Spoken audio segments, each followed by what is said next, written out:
We had to get fuel this evening, and we put into a marina at Jekyll Island, Georgia. This place was where so many wealthy families had cottages in the late 1800s and early 1900s. The state of Georgia now owns the island, which is now a state park and open to the public. We are now at about mile 684. Tomorrow, if all goes well, we will be in Florida. Doug says I'll be warmer just because I'll know I'm in Florida. Saturday, November 22nd, 1986. We got up early, had breakfast, and walked about a mile and a quarter to the grocery store and back to the marina on Jekyll Island. It was about 10 a.m. when we left the marina. We had a really nice sunny day, even though it was cold most of the day. We had to cross St. Andrews Sound, and we actually were in the ocean water before we rounded the last marker and turned back. It's the most seaward point since we left Virginia. We crossed St. Mary's River, the border between Georgia and Florida, about 2 p.m., and we anchored across from Fernandina Beach Marina about 3:30. It really felt good to finally be in Florida. We plan to stay anchored here tomorrow and clean the boat up and let things dry out. It's supposed to be sunny and close to 80 degrees. November 23rd, Sunday.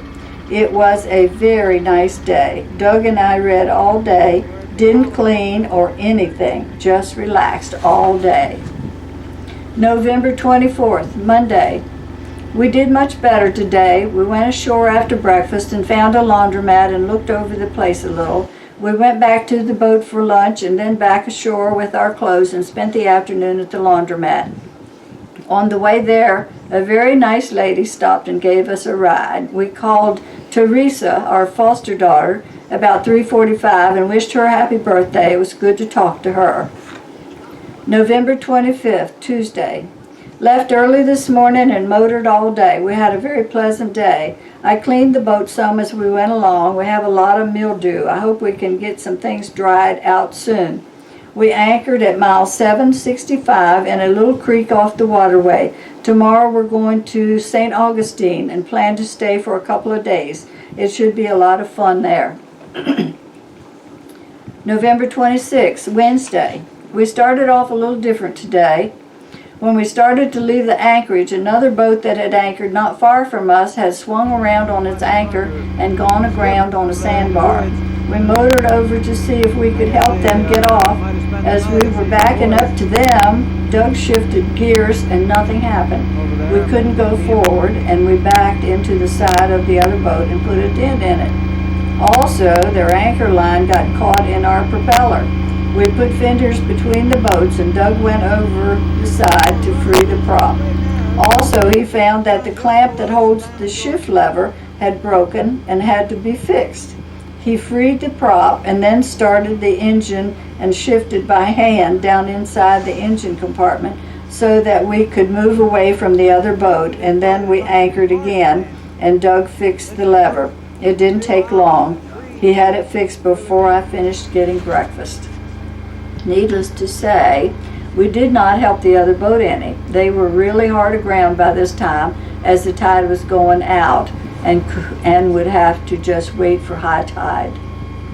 We only traveled about 10 miles today to St. Augustine. We anchored beside the Bridge of Lions and had lunch and then rowed ashore. We only walked around for about an hour as the weather looked as if it were going to get bad. A cold front was supposed to move through and thunderstorms were likely. I think probably we'll stay here again tomorrow and do a little sightseeing and maybe have Thanksgiving dinner ashore.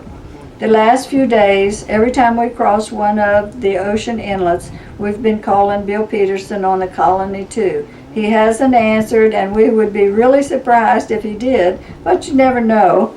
He's on his way to Fort Lauderdale, as far as we know, but we don't know exactly where he is. It would really be fun if he answered. This harbor is beautiful tonight. The Bridge of Lions is really something to see, day and night. The old Fort Castillo de San Marcos is just down the water front, and it's all lighted around it. November 27th, Thursday. We had a really nice day today. We went ashore just before noon and found the grocery store first thing. They let us use a cart to bring our things back to the dock. Very nice. We took the cart back after we had unloaded our groceries and then went sightseeing. We walked up and down several streets and saw a few beautiful churches and other buildings, and then we visited the fort. It cost 50 cents each to walk all over, inside and outside and up on the battlements. It was well worth the money. We enjoyed ourselves. We had our Thanksgiving dinner before we visited the fort. Hoagies at Yum Yum Ice Cream Parlor on the waterfront. I called my little sister before we came back to the boat. It was really great to talk to her. She got the number of the phone and called us back at the payphone, and we talked and talked. We had just gotten back to the boat and relaxed.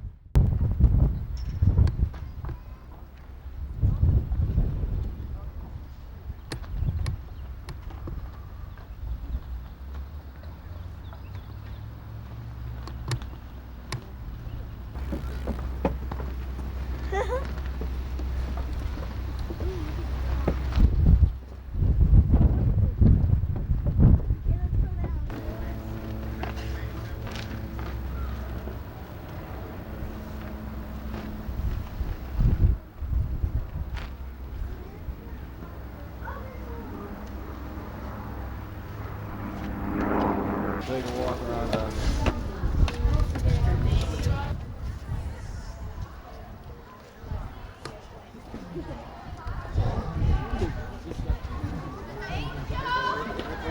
Oh wow, what a fun.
bastion was so built that cannon fire from it could protect the bastions next to it, as well as the space in between and beyond. Look toward the bastion with the tall watchtower.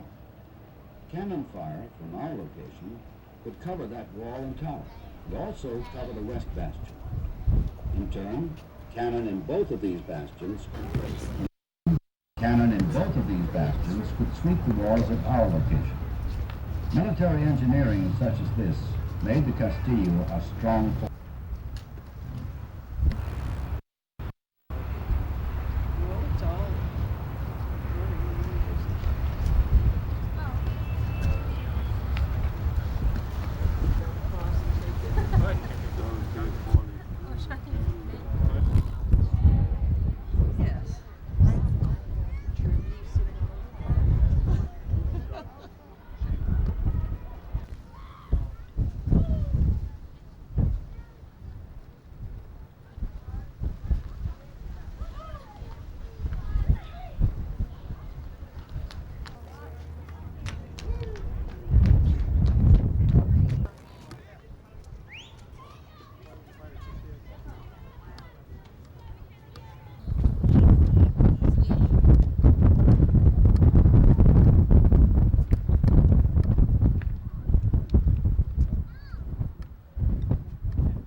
When we heard someone giving 5 blasts, danger signal, on their horn and rushed to the cockpit to see what was going on. Another boat was moving and had snagged our anchor line and was dragging us along.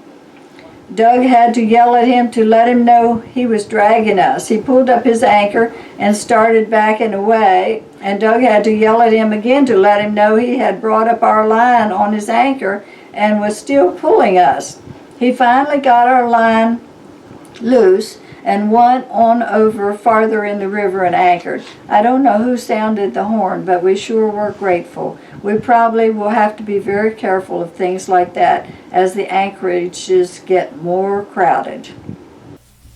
Okay, folks, this is almost the end of this thing. That's all, folks. So, this is Doug here. How about clicking on the little round circle at the end of this thing with my picture of my face in it, and that'll let you subscribe. I'll send you a notice every time I get ready to put out post a video, and we'll see each other more often. Bye bye.